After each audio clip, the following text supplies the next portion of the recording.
Welcome to Coruzant Technologies, home of the Digital Executive Podcast.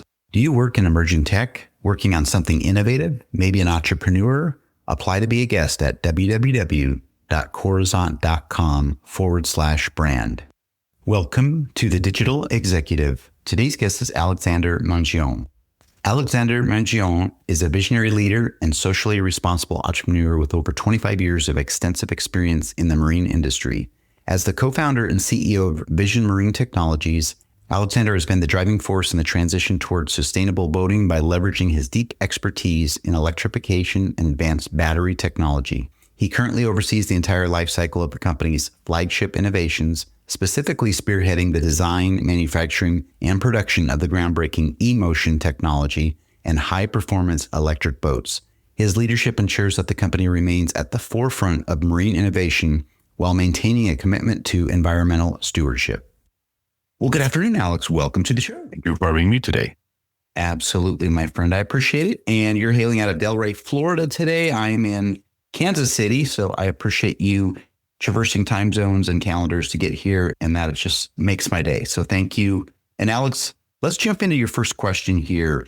You've spent more than 25 years in the marine industry, from competitive speedboat racing to leading Vision Marine Technologies.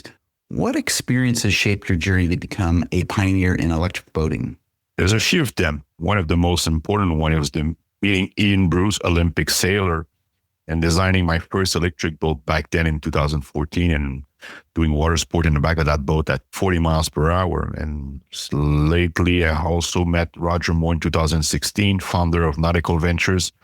And he was showing me how the marine retail space were. So meeting Ian Bruce, Roger Moore, and then working with McLaren Engineering and testing for 2 years in a row our technology from 2021 to 2023 was something very important for us.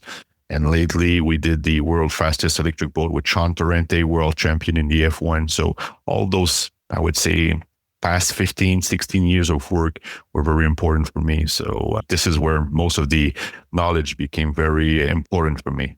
Thank you. I appreciate that. And you do have quite a bit of experience in this space. You know, you talked about Olympic boating, sailing. You worked with McLaren, which is a big deal. Obviously, they're in this sports space. But having the world's fastest electric boat is obviously a big feat. We know how boating is. Generally, it's combustion engines. But I like how you're taking not only electric technology, but you're using it in the racing world as well. So thank you for that backstory. Alex, Vision Marine Technologies is driving the transition to innovative boating. What inspired you to focus on electrification in any industry traditionally dominated by combustion engines? Electrification for us was not a concept. It was a commercial opportunities that was actually, we were already executing on back then by building smaller electric boats doing 6-7 miles per hour. We saw early that the marine industry was behind and customers were expecting the market to move faster, the low maintenance solution, and the demand was already there, but the lack of high performance propulsion system were not there. So we saw the opportunity as early as 2015 for the market there by replacing slowly the combustion engine by the year 2030, 2035. So we were the early adopter back then. That's what's motivating us. So obviously there was a little bit of a demand there, as you said. And I do remember some smaller, like in the fishing industry, a lot of small type of electric motors. Obviously, there is a demand for doing much more as far as recreational activities. And in your case, you're making boats that break records for its class. So I appreciate what you're doing there to bring this to market. But also, it's a 20 billion business by 2030. So it's something pretty decent as well on the market side. Thank you. I appreciate that statistic. It is growing, as you know, and electric vehicles and boats, marine equipment is expanding as well. Alex, let's talk about your e-motion technology. It's at the core of your innovation. What were the biggest challenges in scaling this high voltage system from prototype to industrial production? The key challenges were transitioning from innovation to repeatable, scalable production. We did 25 different integration over the past 5 years on brand new boats from different manufacturers. Marine usage is a bit different than the car. It's demanding, and the environment is a bit different. The thermal condition, the salt waters exposures, the safety standard, and we had to scale quickly in production.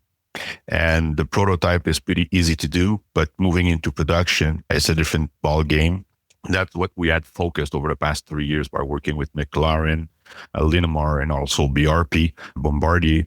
So that was the most challenging part, and this is where we are. So we were also have to navigate it into in a mature supply chain in high voltage marine space. As you mentioned, you only were seeing small trolling motors of 48 or 36 volt. We have a 700 volt architecture.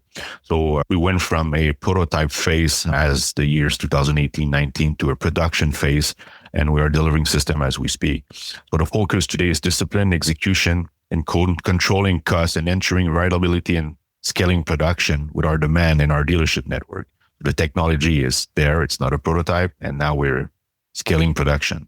Thank you. I know that is challenging, manufacturing, mass producing, but you're doing something that's high performance. So there are a lot of different ways and more challenges in that manufacturing space. And you did mention some of those, obviously the safety, salt water, et cetera. It's not like your traditional vehicle manufacturing, but again, controlling costs and scaling is, you got to find that right balance. So I've talked to many entrepreneurs on the podcast about this in the manufacturing space, and it's certainly something that needs to be highlighted.